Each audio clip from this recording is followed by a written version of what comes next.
Concluímos, pois, que o homem é justificado pela fé, independentemente das obras da lei. Romanos 3, 28. Tema da semana: justificação pela fé. Está no ar o programa Lições da Bíblia. Você é muito bem-vindo aqui ao programa, especialmente nesta temporada em que estamos estudando um assunto que mexe com o nosso coração, com a nossa vida espiritual, com aquilo que nós entendemos como a teologia da salvação, a justificação pela fé, dentro dos escritos do apóstolo Paulo em sua carta aos Romanos. Nós estamos felizes com a sua audiência, porque você está sempre acompanhando a nossa programação, porque você está sempre acompanhando o programa Lições da Bíblia. Muito obrigado pela sua audiência. Pessoas de todo o Brasil estão sempre escrevendo para a gente, deixando um recado nas redes sociais e a gente agradece imensamente sempre a sua audiência. Todas as semanas a gente tem o prazer de receber aqui amigos e nessa semana 2 amigos retornam. Eles estiveram na semana passada, estávamos embalados na conversa e deixamos para esta semana a continuidade daquela conversa, que são os pastores Wanderson Domingues e Sidney Mendes. O pastor Wanderson vem aqui da região sudeste de São Paulo, não é, pastor? Exato. E é um prazer muito grande recebê-lo e ouvir aí os seus comentários sobre a palavra de Deus. Também o pastor Sidney, uma alegria recebê-lo. Trabalha na região sul do Brasil, com sede em Curitiba, de onde ele comanda sempre os projetos missionários para a Igreja Adventista, para toda aquela região. Uma alegria muito grande recebê-lo aqui no programa mais uma vez, tá certo?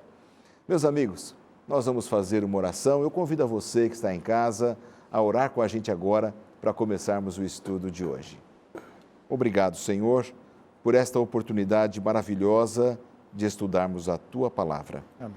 Que ela esteja em nosso coração, em nossa mente, e nós possamos tomar decisões importantes para estarmos ao Teu lado sempre. Nós te pedimos em nome de Jesus. Amém. Amém. Antes de nós começarmos o estudo de hoje, eu quero mais uma vez oferecer a você a oportunidade de estudar a Bíblia com a Novo Tempo. Exatamente isso. Nós sempre temos o privilégio de, em todos os programas aqui da TV, oferecer a você algum curso bíblico que possa chamar a sua atenção, onde você vai aprender da Bíblia com estudos sistematizados de uma maneira tão lúdica, tão fácil, tão prática. E aqui no programa nós oferecemos a série Princípios. Essa é uma série maravilhosa de estudos da Bíblia e um dos grandes temas que nós temos aqui é justamente o da salvação, o tema do perdão. E você pode receber gratuitamente este material. Nós enviamos sem cobrar nada para a sua casa ou para o endereço que você quiser, este material especial.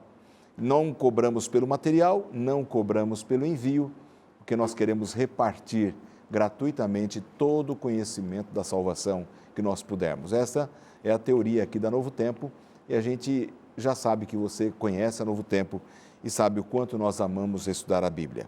Você pode solicitar esse curso bíblico entrando no blog do programa, novotempo.com/lições da Bíblia, sem o cedilha e sem o tio, ficando Licões da Bíblia.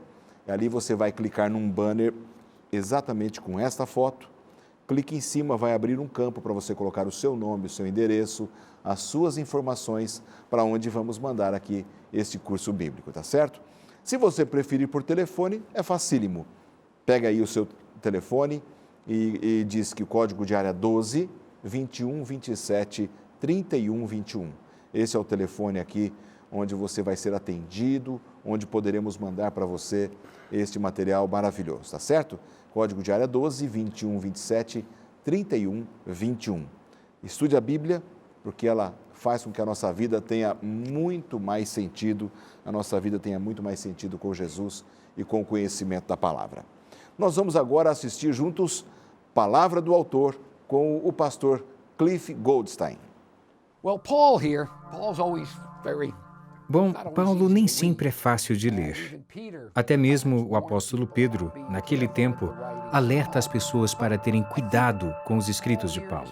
Eu penso que aqui Paulo está falando algo importante sobre esse ponto. Nós sabemos que Paulo não é contra a lei de Deus, mesmo que sendo acusado disso. O que ele disse foi simplesmente para mostrar o que a lei pode e não pode fazer. A lei de Deus serve para revelar o pecado. Ela serve para mostrar à humanidade nossa pecaminosidade, para nos mostrar o que estamos sentindo. Eu penso que a humanidade percebe que algo está errado, sente que alguma coisa não está certa no mundo. Você pode ser até mesmo um ateísta. Eu tenho lido ateístas que chegaram a essa conclusão. É claro que não na linguagem cristã. O ponto é que nós somos pecadores, nós temos violado a ordem moral de Deus, que é a sua lei, e temos colhido as consequências disso. Então, o que Paulo está tentando dizer aqui é, de novo, Paulo não é contra a lei de Deus. Nós somos adventistas do sétimo dia, não somos contra a lei de Deus.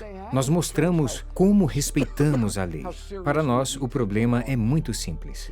A lei não pode nos salvar. As pessoas às vezes nos perguntam: você pode guardar a lei de Deus? Essa é uma pergunta estúpida. É claro que nós podemos guardar a lei de Deus. Eu nunca entendi esse questionamento. Deus nos deu a maneira de guardar a lei. Quer dizer então que você recebe um teste quando o professor sabe que você não irá passar? É claro que podemos guardar a lei de Deus. Esse não é o problema.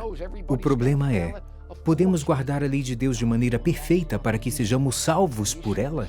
A resposta para essa pergunta é não. Então nós podemos guardar. Supostamente deveríamos guardar, mas não podemos guardar perfeitamente de maneira que seja suficiente para sermos salvos por ela. Por isso precisamos do sacrifício de Jesus na cruz. Tá aí, palavra do autor, pastor Cliff, que é o editor, ele é o responsável por este manual de estudos que nós temos em nossas mãos. É um manual de estudos mundial, todos os países do mundo estão estudando esse tema nesse momento, e ele é o editor, o organizador, o responsável pela seleção desse material e enviar para todas as partes do mundo para que sejam traduzidos e adaptados da melhor maneira possível dentro da sua cultura e da língua para a qual estiver sendo traduzida aqui esta lição. E nós temos a alegria de saber que este material tem sido uma inspiração para todos nós. E estamos estudando então a carta de Paulo aos Romanos, pastores Wanderson e Sidney, e justamente chegamos no cerne do verso bíblico fantástico, talvez um dos principais nesse campo da justificação pela fé, que é o texto de Paulo no capítulo 3, verso 28. Agora, fazendo aqui uma certa reflexão, nós estamos exatamente, pastor Wanderson, numa semana que antecede aí a comemoração mundial da Reforma Protestante, 500 anos da Reforma Protestante. O mundo nunca mais foi o mesmo, não é, pastor Wanderson? Exato, pastor. Foi exatamente há 500 anos, daqui a alguns dias, no dia 31 de outubro, que Martim Lutero apregoou na igreja em Wittenberg as 95 teses da justificação pela fé. Estamos celebrando 500 anos da Reforma. E aproveitando, né, pastor, esta data tão importante, eu gostaria de relembrar um pouquinho os princípios da Reforma. Relembrarmos que na época em que Lutero viveu e fez toda a Reforma protestante como nós conhecemos, Lutero não foi o único reformador. Nós tivemos muitos outros, como João Hus, Jerônimo, Wycliffe, nós tivemos Calvino, próprio Lutero, e talvez a mente que influenciou Lutero também, embora não tenha ficado do lado de Lutero, que foi Erasmo de Roterdã, um grande teólogo da época. Muitos queriam uma mudança do pensamento teológico da igreja na época, onde existia uma espécie de graça preveniente, onde o pecador tinha que fazer algo para acrescentar a sua fé, não é, as obras, a sua crença, para poder então ser salvo, e Deus completaria o que faltava, mas ele tinha que fazer algo antes. Lutero, ele enxergou de forma diferente, ele disse: não, nós somos salvos pela graça, mediante a fé, e fez toda essa reforma com algumas bases interessantes. Lutero tinha a base do sola fide, somente pela fé, solo Dio, somente Deus, solo Iesus, somente Jesus, e sola Escritura, somente a Escritura. E hoje eu me pergunto, nós que somos cristãos, se nós de fato temos esse espírito protestante, se cremos em Deus, em Cristo, se acreditamos na salvação pela graça mediante a fé e temos a Bíblia como base da nossa fé. as Sagradas Escrituras, ou se eu acredito simplesmente nas tradições familiares, tradições humanas, ou mesmo em líderes, pastores, religiosos. Não, a minha base tem que ser a Bíblia. Aí sim, tudo aquilo que Lutero e muitos outros reformadores, alguns deram a vida por isso, tudo aquilo que eles apregoaram vai ter valor e podemos celebrar de fato a reforma protestante se nós tivermos esta base, a base na Bíblia e a fé em Cristo Jesus. Agora, perdendo a base da Bíblia, né, pastor Sidney, você perde tudo. E algumas pessoas acham que Lutero fez uma reforma tão grande, tão ampla, tão irrestrita, que algumas pessoas até se esquecem da Bíblia em nossos dias, né? Pessoas que apregoam, inclusive, a reforma protestante hoje, mas que perderam a base da palavra de Deus e perdem o sentido da vida, né? Interessante, pastor, é que estudando sobre a vida de Lutero, a gente percebe uma coisa. Lutero estava cansado. Além de toda essa perspicácia teológica que ele tinha, a gente percebe que Lutero estava bastante cansado. Mas cansado do quê que ele estava cansado? Lutero era um homem que vivia bastante atormentado. Era uma pessoa que não tinha paz de espírito, sabe? Era alguém que ia dormir e os seus pensamentos ficavam perturbando a ele, né? Mas de onde vinha essa perturbação? Essa perturbação na vida de Lutero vinha porque ele não compreendia, ele não sabia como resolver os seus problemas espirituais, ligados à sua condição pecaminosa. Ele procurava algumas pessoas, né? A gente, quando está com um problema, a gente sempre procura alguém, e ele o fez, e procurou a liderança da igreja a qual ele servia, e ele recebia que tipo de conselhos? É confissão e penitência, confissão e penitência, confissão e penitência, e nada disso resolvia. São as obras, pastor, que você há pouco citou, não é? Então, faça obras em cima de obras, e nada desses conselhos resolvia o conflito de Lutero. Até que os conselheiros dele, né, ficaram assim, não sabiam mais o que fazer com ele, não sabiam mais que tipo de conselhos dar para Lutero, deram uma recomendação que não era bem isso que eles queriam, mas começou a mudar a vida de Lutero. Fizeram com que Lutero passasse a ser um professor de teologia. Vai e comece a dar aulas na universidade. E a matéria que deram para ele lecionar foi sobre o livro de Salmos. Ele começa a estudar o livro de Salmos e começa a se deparar com os salmos messiânicos. E ele começa a entender que há um papel salvífico relacionado com uma pessoa na Bíblia. Essa pessoa é Jesus Cristo. E, na sequência, o conselheiro pede que ele comece a dar aula sobre que livro da Bíblia? Romanos. E ele começa então a estudar Romanos e ele começa a entender algo maravilhoso para a sua vida, até o momento que ele se depara. Dentre outros versos, ele se depara com esses dois aqui, ó. Olha só o que diz. Romanos capítulo 3, versículos 26 a 28, diz assim, ó: tendo em vista a manifestação da sua justiça no tempo presente, para ele mesmo ser justo e o justificador daquele que tem fé em Jesus. Onde, pois, a jactância foi de todo excluída, porque lei das obras? Não, pelo contrário, pela lei da fé. E aí vem o verso 28, que é simplesmente fantástico para essa compreensão. Concluímos, pois, que o homem é justificado pela fé, independentemente das obras da lei. Bom, pastor, aqui está claro, né? Claríssimo. Nesse momento, Lutero entende como é que o plano da salvação se desenvolve. Não é o ser humano procurando fazer obras para obter algo.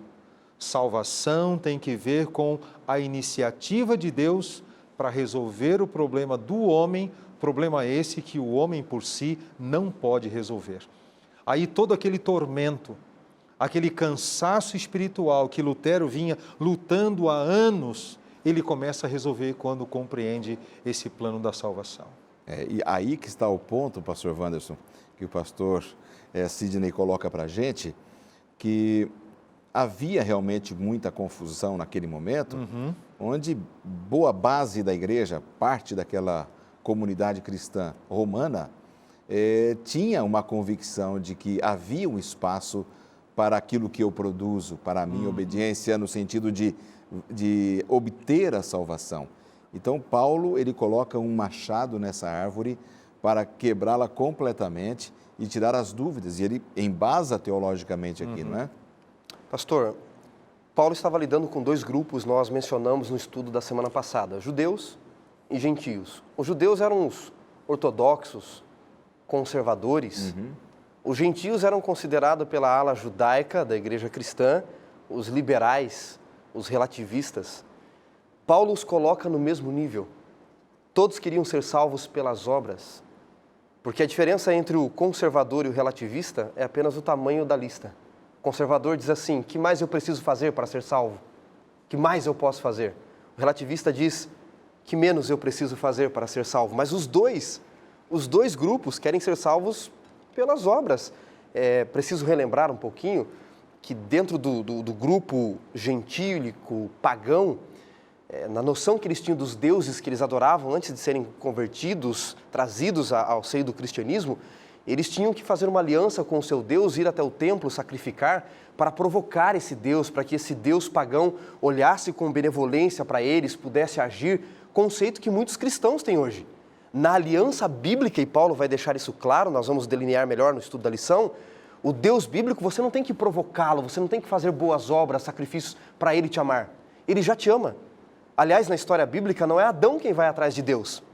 É Deus quem vem atrás ou que vai atrás de Adão. Então, Paulo mostra que esse grupo, não existia diferença entre eles, tanto os mais conservadores quanto os mais liberais, era só o tamanho da lista, eram obras, e os textos o pastor Sidney já leu, deixa claro que obras não salvam, sejam muitas obras ou poucas obras, quem me salva é a graça de Cristo e eu me apropriio dela pela fé, que eu vou me apropriar dela pela fé, dessa graça que ele vai me entregar. Agora, Paulo está usando aqui o termo lei num sentido mais amplo, né? Conforme o nosso próprio manual de estudos fala, e você pode estar acompanhando aí em sua casa, conforme os judeus compreendiam, aquele sentido mais amplo da lei, né?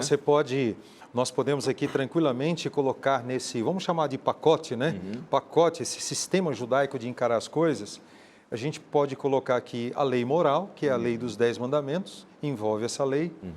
Nós podemos colocar aqui também, pastor, a lei cerimonial, né, que regia todo aquele cerimonial de morte de animais no santuário. As leis civis. As leis civis, as leis de saúde, né? Então, quando Paulo está falando de leis, ele está englobando todas essas leis que faziam parte desse sistema judaico de observação. Ou seja, nada daquilo que eles costumavam fazer para buscar o favor de Deus, realmente daria o favor de Deus, né? O favor de Deus é com base na fé da pessoa. Enquanto o pastor Wanderson falava, comecei a pensar em algo, sabe, pastor, muito solene em relação ao que você falou. A estratégia do inimigo para perverter a compreensão nossa do Evangelho. É interessante que o inimigo ele trabalha com extremos, né? Ou para a esquerda totalmente, ou para a direita totalmente. Exato. Aí o pastor mencionou, ou com obras totalmente, ou então sem obras, né? Alguém pode pensar ou com assim, menos obras. Ou com menos, entendeu? Então, o inimigo trabalha levando o ser humano para esses extremos, né? Ou lá na esquerda ou na direita. Na verdade, a revelação de Deus, ela traz bastante equilíbrio. E Martinho Lutero compreendeu isso. Paulo compreendeu isso, né? Que não era nem tanto para a esquerda, só com obras, mas também não era para a direita, sem as obras. Há um ponto de equilíbrio nessa explanação de Paulo aí aos Romanos. Viu, pastor? E Pastor Wanderson, deixa eu só fazer uma pausa aqui, porque o tempo está correndo rapidamente e eu preciso chamar o intervalo. Segura essa ideia, não perca não, porque é ruim ser cortado no meio e você não saia daí, porque nós voltamos já daqui a 2 minutos com o próximo bloco do programa dessa semana.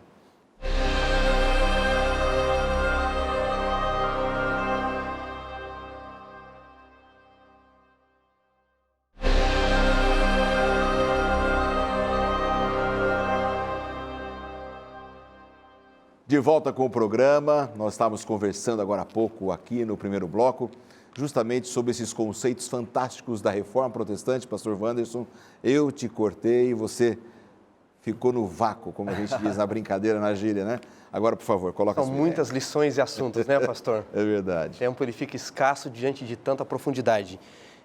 Queria pegar uma carona naquilo que já estávamos falando de Lutero, porque quando ele estava lecionando a classe aos romanos, ele se depara com um texto em Romanos 4, onde diz assim no verso 4, o que trabalha, o salário não é considerado como favor, mas como dívida. Quando a gente trabalha, no final do mês recebe, ninguém está fazendo um favor. Tem que pagar, é dívida. Mas ao que não trabalha, porém crê naquele que justifica o ímpio, a sua fé lhe é atribuída como justiça. E Lutero pensou assim, Deus não justifica aquele que é bonzinho, aquele que está fazendo algo. Deus justifica o ímpio, segundo o texto de Paulo. Exatamente, assim como o médico serve para o doente, não para o são, a graça vem para isso. E aí, ele voltando às suas classes de salmos, ele se depara com um texto em Salmo 71, onde diz assim, em ti, Senhor, me refugio, não seja eu jamais envergonhado, livra-me por tua justiça e resgata-me. Então ele pensa assim, justiça não é algo que Deus exige de nós, mas ele entende pela Bíblia que justiça não é o padrão comum. No padrão comum, nosso ouvinte pode estar pensando assim, justiça é algo que Deus pede da gente, justiça é dar a cada um aquilo que ele merece, não é esse o padrão de justiça no mundo? Lutero diz não, justiça não é o que Deus pede de você, justiça é o que Deus oferece a você. Semana passada nós vimos que a justiça vem de Deus, e aí juntando esses textos com os textos de Romanos que nós já mencionamos, Lutero começa a entender que não é o que eu faço, é o que ele fez. Não é o que ele cobra de mim justiça. Justiça é o que ele oferece, a justiça dele para cada um de nós. Olha, fantástico, pastor. Esse conceito que Lutero compreendeu, que nós precisamos compreender a cada dia na nossa experiência cristã. Porque nós somos tentados pelo nosso inimigo, pastor Sidney, a ficarmos nesses extremos que você estava falando no bloco anterior. Ou vamos para um radicalismo, puramente pelas obras, ou vamos para um liberalismo, ou achamos que a gente pode ser perfeito pelas nossas atitudes e obras, ou achamos que, mesmo sendo liberal, uma vez salvo, salvo para sempre, não importa. Satanás, ele trabalha com a gente, nós temos que ficar de olhos abertos. Os amigos que estão em casa também precisam compreender isso. Sem dúvida. Para que a nossa teologia pessoal esteja bem centrada. Essa tem que ser a visão de um crente. E a teologia que seja bíblica, né? Porque conforme você está mencionando, há muitas teologias hoje por aí que não são teologias bíblicas. São teologias de homens, né? Inclusive no intervalo, o pastor estava comentando sobre a coragem que Lutero teve, né, de compreender a Bíblia e colocar diante de muitas pessoas da liderança da igreja aquilo que ele estava compreendendo a respeito de salvação. Ele precisou ter muita coragem para romper com esses paradigmas, né? Para romper com esses postulados que a igreja tinha colocado, né? Nem para a esquerda, nem totalmente para a esquerda e nem totalmente para a direita, né? Ele teve que ter muita coragem. E é interessante que, ao lermos a história de Lutero, quando ele começou a colocar a sua compreensão sobre salvação, ele foi condenado. E foi condenado junto com ele aquilo que ele estava escrevendo. Então, Leão X, que era o líder da igreja da época, que o condenou, né, mandou um decreto, né, conhecido como bula, onde ele era colocado como uma pessoa condenada, ele e os escritos dele. A coragem e a ousadia daquele cidadão fez com que ele queimasse aquela bula. Olha só. E ele continua insistindo, na apresentação desse evangelho libertador. Tanto é que há um texto aqui que deu todo esse embasamento para esse encorajamento de Lutero, que está em Romanos 3, verso 19, que diz assim, Romanos 3, verso 19. Ora, sabemos que tudo o que a lei diz, aos que vivem na lei, o diz para que se cale toda a boca e todo mundo seja culpável diante de Deus. Agora vamos ver o verso 20 também. Visto que ninguém será justificado diante dele por obras da lei, em razão de que pela lei vem o pleno conhecimento do pecado. Então, a lei ela serve para mostrar o Exato. pecado, não é isso? Exato. Ela não tem um poder salvífico, mas para nos mostrar o pecado. Nesse sentido, quando você estava falando sobre justiça, pastor Wanderson, fica evidente o contraste entre a justiça oferecida por Deus, através da expiação de Cristo Jesus, e a justiça oferecida pela lei? Fica muito claro o contraste, pastor, porque se alguém quer ser salvo pela lei, ele tem que guardar toda a lei sem nunca errar. E Paulo pergunta em Romanos, quem é que pode fazer isso? Em Gálatas ele repete essa ideia. Você quer ser salvo pela lei? Guarde toda a lei, mas quem poderia se levantar e dizer assim, eu nunca pequei, eu nunca errei, não erro e nunca vou errar? Nós somos tendenciosos, estudamos sobre a condição da natureza humana. A justiça da lei, refletida pela lei, ela não pode nos salvar. Não há nada de errado com a lei porque ela não salva. Ela não foi feita para salvar. Simples assim. Agora, a justiça de Cristo sobre mim, sobre cada um de nós, é ela quem cobre os nossos erros, os nossos defeitos, aquilo que a lei não pode fazer, porque ela só aponta o pecado, ela só mostra o nosso erro. É como um espelho, ele me mostra a sujeira do meu rosto, mas ele não pode me lavar. Se eu tentar me limpar, vai borrar mais ainda, vai sujar o espelho, mas a água me lava. O espelho não tem problema, não está errado porque ele não pode me limpar, só me mostra o meu erro. Mas a água pode me lavar. Assim é a justiça de Cristo e a questão da lei. Não há nada de errado com ela, mas ela mostra o pecado. Mas quem me salva de fato, ao reconhecer que eu sou pecador, é a justiça que ele oferece. Perfeito. Agora, você estava falando sobre a coragem de Lutero. Talvez Lutero fosse um homem mais corajoso do que tão preparado teologicamente como foi Erasmo de Roterdã, né? O mentor intelectual aí dele, professor dele. Deus usa também esses aspectos dos homens e mulheres de coragem, né? Porque para seguir a Jesus precisa ter coragem, Sem dúvida. precisa ter posicionamento. Não sei se você concorda comigo. Existe coisa mais triste do que às vezes um cristão, uma mulher cristã, um homem cristão que não tem posicionamento, não tem coragem para assumir aquilo que precisa ser feito? A palavra de Deus mesmo diz, né? Seja, portanto, o vosso falar sim, sim, não, não. Né? Então, veja, não existe um terceiro caminho, né? Não existe um outro caminho, ou é sim ou não. E para isso, Deus precisa destes homens, Deus precisa de mulheres, Deus precisa de crianças, Deus precisa de jovens que tenham essa coragem. E uma coragem, pastor Lanza e pastor Wanderson, coragem de não terem medo de serem diferentes. Sabe que hoje a gente encontra muita gente assim que vai na onda, vai na onda do momento, né? Então, se a onda está indo para um lado, eu sigo. Se a onda está indo para o outro, eu sigo também. Deus precisa de gente que não siga a onda do momento, né? Deus precisa de gente que tome um posicionamento, mesmo que isto, pastor, custe a própria vida. Exatamente. Pastor, só lembrar que nos catálogos bíblicos, é assim que a gente chama em literatura, definição de literatura, catálogos como, por exemplo, os frutos do espírito, da carne, nos catálogos bíblicos de salvação, o covarde é sempre o primeiro lugar da lista dos perdidos. Nossa, É sempre assim. Deus tem algo contra a covardia. Coragem não é ausência de medo. Lutero estava com medo. É agir mesmo com ele. Mas é saber que Deus estará com você mesmo estando com medo, né? Exato. É isso mesmo. Exatamente. Aliás, aquela célebre frase dele, ainda que tivesse uma fogueira acesa, eu iria passar por ela, né?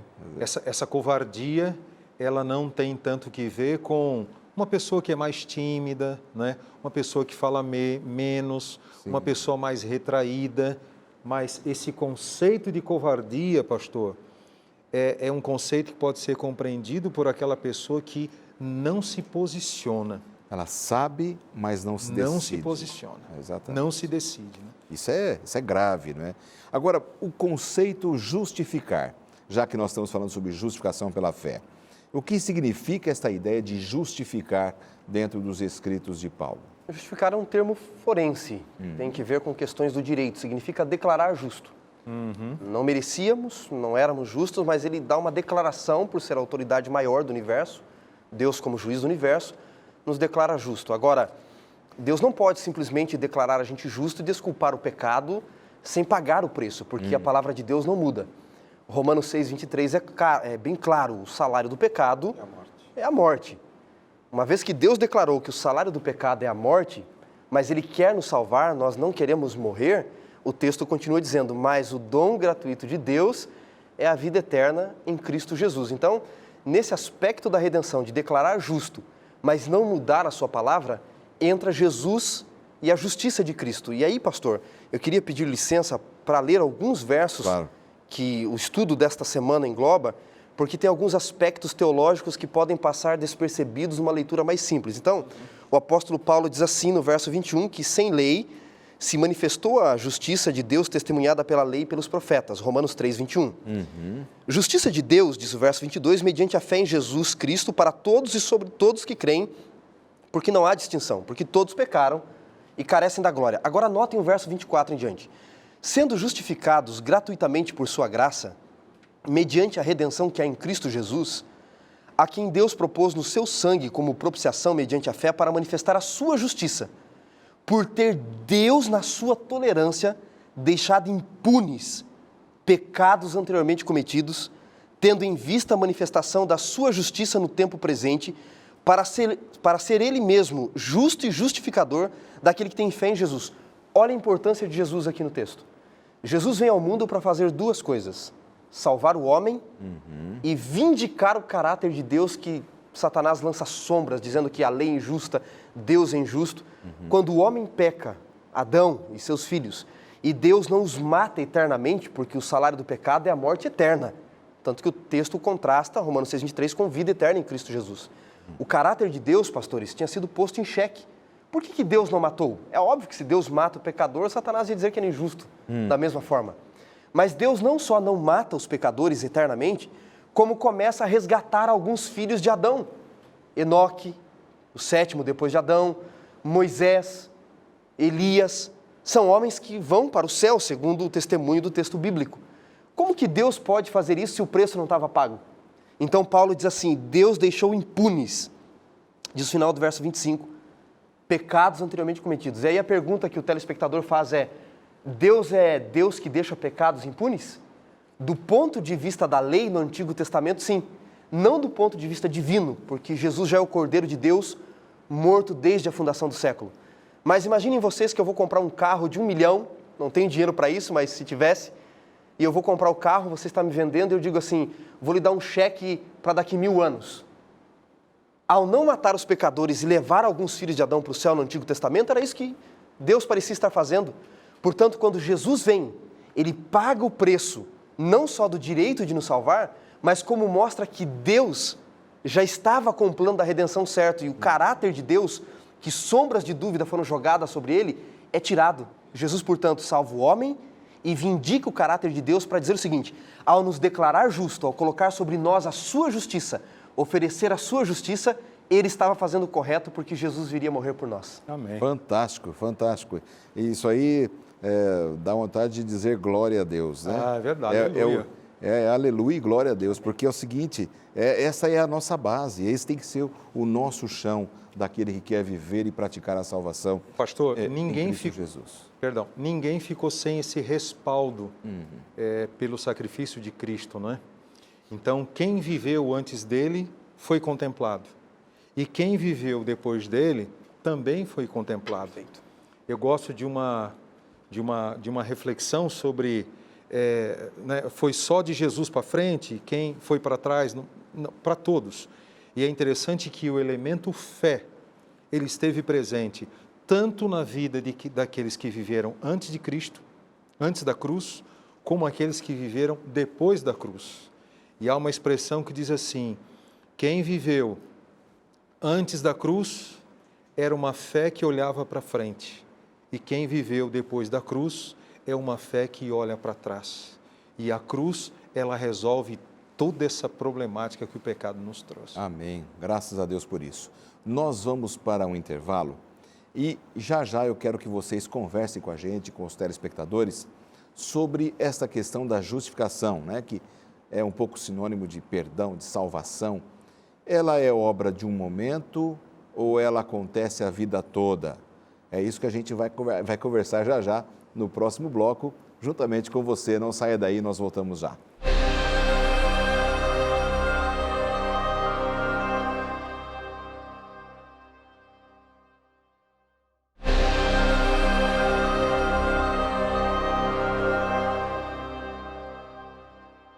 Já chegamos no último bloco do programa desta semana. Muito obrigado pela sua audiência.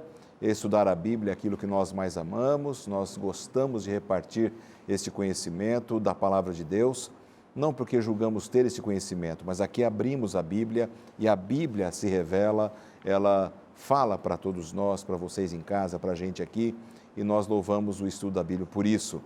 Lá no primeiro bloco, nós oferecemos para você a oportunidade de estudar a Bíblia com a Novo Tempo, pedindo um curso da Palavra de Deus. Aqui no programa, nós oferecemos o curso bíblico Princípios, que tem muitos estudos que são sistematizados e em todo o Brasil as pessoas pedem não só o curso Princípios, mas outros cursos oferecidos por outros programas.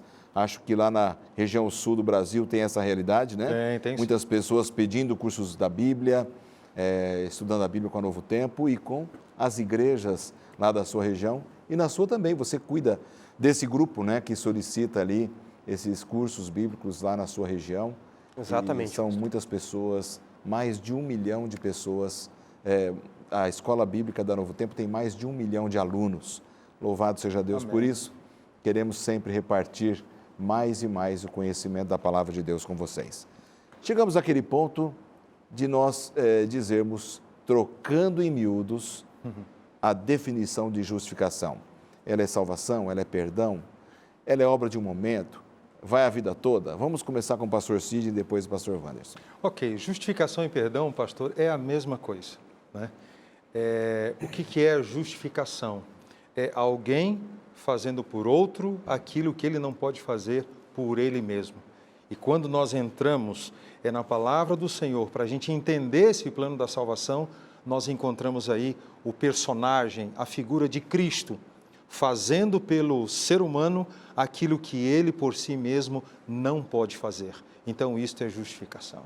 Maravilha. A sua visão também sobre essa palavra, pastor? Pastor, justificação é o que ele fez por mim. Eu não estava na cruz, eu não carreguei a cruz, eu não fui pregado na cruz. Esse ato de declarar justo, ele fez por mim. Ele pagou o preço, ele não podia só falar, ele precisava pagar o preço da lei. Ele me declara justo. Agora, não posso pensar que uma vez salvo, posso fazer o que eu quiser, salvo para sempre. Por quê? Óbvio que ele fez por mim, é um ato de declarar quando, movido pelo Espírito Santo, mediante a fé, eu aceito essa graça. Nós precisamos até, talvez, pastor, separar um pouquinho o que é fé do que o que é graça. Isso é necessário também para que o nosso amigo, o telespectador, entenda melhor. Se vocês me permitem... Claro. Em Efésios 2,8, o próprio apóstolo Paulo diz assim, pela graça sois salvos, mediante a fé. E isso não vem de vós, mais uma vez ele diz, é dom de Deus. Eu gosto de um pensamento da escritora americana Ellen White, no livro Caminho a Cristo, onde ela diz assim, a fé não é a nossa salvadora. É muito complicado definir fé, eu prefiro definir o que fé é por aquilo que fé não é. Então vamos lá, fé, ela não vale pelo seu tamanho. Ela vale pelo seu fundamento. Jesus disse que se for do tamanho de um grão de mostarda, no fundamento certo, transporta montanhas. A fé, ela não é contra as obras, não é porque eu tenho fé que eu não preciso ter boas obras também. Então, ela não é contra as obras. E a fé não é a nossa salvadora. Quem me salva é a graça. O que é a fé? A fé é um ato de Deus, que Ele quem gera fé em nós. As pessoas dizem, hoje eu estou sem fé. Ah, você está com muita fé, com pouca fé. Não, é Deus quem gera fé. É como se apaixonar, pastor. Não depende muito de mim. Depende da capacidade do outro de despertar interesse em mim. Então é Deus quem gera a fé, é Ele quem realiza tudo em nós. E aí os nossos amigos podem pensar assim, vocês estão definindo o que é fé, o que é justificação, o que é graça. Tá, mas eu não sou salvo uma vez, não sou salvo para sempre. Como é que isso funciona? Eu preciso entender uma coisa que tem que ficar clara. Justificação é declarar justo, Ele fez por mim. Ponto. Aquilo que eu não podia fazer, o pastor Sidney colocou muito bem. Fé é algo que ele gera em mim também para que eu agora possa crer, porque fé vem da palavra pistis, do grego crer, aceitar o que ele me oferece. E agora, acabou? Estou salvo para sempre? Não, porque agora ele precisa realizar não só por mim, mas realizar em mim. Não vendemos aqui a fé barata, uma fé qualquer, e não brincamos de estar salvos. Uma vez salvos agora, ele realiza a santificação, que é o que ele faz em mim. Mas salvação é obra de uma vida. Se eu pecar, eu posso recorrer a ele de novo, e pelo sangue de Cristo, 1 João 2,1, eu posso recorrer ao advogado junto ao Pai, e mais uma vez ele me declara justo. Okay? O ato de justificar é o ato de um momento, e a salvação é aquilo que é desempenhada por toda a vida. Ao né? longo de toda uma vida. Aquele E se carecer espectro dessa maior. declaração de novo, ele vai me dar essa declaração novamente. Porque nós podemos pisar na bola, Sim. porque somos pecadores, e ele vai nos declarar de novo, né? Veja, e nesse momento, mesmo declarado justo, você continua pecador. Eu continuo pecador. Essa essência do pecado que está em mim, ela continua, ok? Ela continua. Só que agora eu vou ser uma pessoa perdoada, eu vou ser uma pessoa justa e que vai agora aguardar a glorificação quando Jesus Cristo voltar nas nuvens dos céus para me buscar. Então, enquanto esse dia não chega, eu tenho que ter essa percepção de cada dia, momento após momento, ir buscando a renovação dessa justificação em minha vida. Por isso, eu compreendo, me lembro agora daquele verso que está em Lamentações de Jeremias, capítulo 3, verso 23 e 24, onde o profeta diz assim, que as misericórdias do Senhor, elas são renovadas a cada manhã. Aí, pastor Wanderson, não dá para eu assimilar aquele conceito de ele fez uma vez, agora acabou, não precisa mais. Exato. Essa misericórdia, ela é renovada. E quando o profeta diz, né, a cada manhã, ou seja, é a cada dia, a cada momento, eu preciso estar na presença de Deus para que essa misericórdia seja renovada. E ao nos depararmos com essa compreensão, vem uma pergunta aqui na minha mente, né? O que é que o ser humano faz, então, nesse processo todo? Qual é a nossa parte? Porque pelo que nós estamos entendendo e discutindo, a impressão que nós temos é que Deus, ele vai fazendo tudo. A gente precisa da fé. É um dom de Deus, conforme o pastor acabou de falar. A justificação é Ele que nos declara justo pelos méritos da sua justiça, né? Graça é uma pessoa, o próprio Jesus Cristo. O que é que nós fazemos? Qual é a nossa parte nesse processo? Eu creio, pastores e amigo telespectador, há um capítulo na Bíblia que nos ajuda a compreender essa questão, que é João capítulo 15. O resumo desse capítulo 15 do Evangelho segundo João é permanência. É essa a decisão de cada ser humano. É o papel dele nesse processo todo. É decidir permanecer em Cristo. Ali Jesus, ele nos compara a ramos ligados num tronco da videira. Ele é a videira, nós somos os ramos. E ele diz assim, se o ramo permanecer ligado a mim, esse ramo vai produzir e vai dar muito fruto, muito fruto. Agora, o ramo que não permanecer em mim, ele vai ser desligado, ele vai ser cortado e ele vai ser lançado no fogo. Agora, pastor, há uma coisa interessante aí. Porque essa decisão de permanecer, é óbvio, não é? A salvação contínua no dia a dia, a obra de uma vida, ela é pós a ação de Deus, vocês notaram? Porque antes, que decisão eu tinha se eu andava perdido no mundo? Então, uma vez resgatado, agora sim eu vou tomando decisões de que lado eu fico. Mas o início, a ação da salvação, ela é toda de Deus. Mais uma vez o contraste com o mundo pagão. No mundo pagão, o adorador vai atrás do Deus. No mundo cristão, na aliança bíblica, Deus vai atrás do pecador. Porque se eu for olhar a origem da salvação mesmo, mesmo o ato de aceitar, alguns dizem, não, minha participação na salvação é aceitar. Mas quem gera o aceitar, Paulo mesmo diz, não é, que quem realiza o querer e o efetuar é o Espírito. Sim. Então ainda é ação de Deus, a fé também, a graça, é tudo que ele faz. E aí volta ainda a indagação. Depois de salvo eu decido permanecer. Mas e no início? Qual é a minha parte? Eu não faço nada? Faz. E eu digo aos meus alunos de teologia, aprendi com um professor e nunca mais me esqueci, que a única parte na origem da salvação que nós temos é o nosso pecado. Se não fosse o seu pecado, você não precisaria da salvação. Mas e o aceitar, não é a minha parte?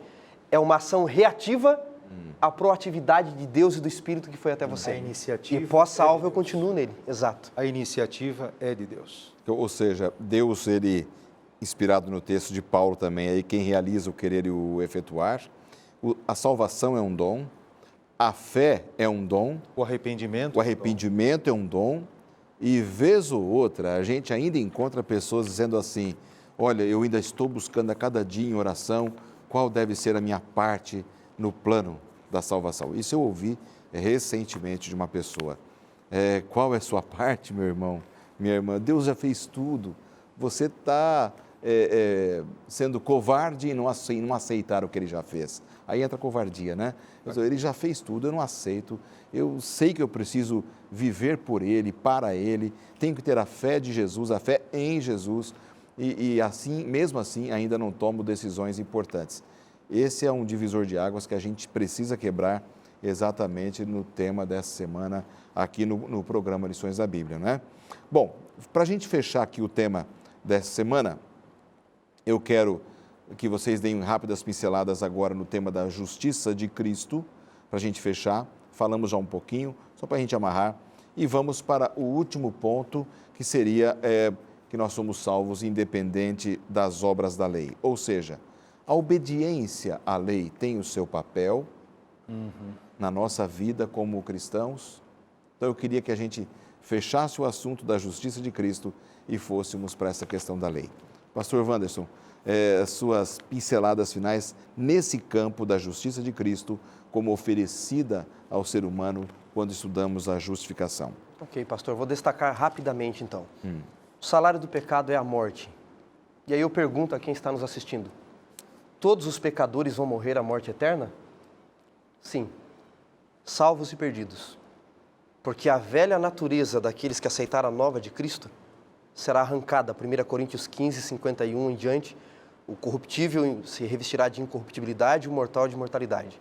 Então, mesmo nós que aceitamos a Jesus, nós teremos um lado nosso, a natureza carnal, o velho homem que morrerá para sempre, a lei vai se cumprir. Por que é que eu vou viver para sempre, então? Porque eu aceitei nova vida em Cristo. O que permite essa nova vida? A justiça, o declarar justo.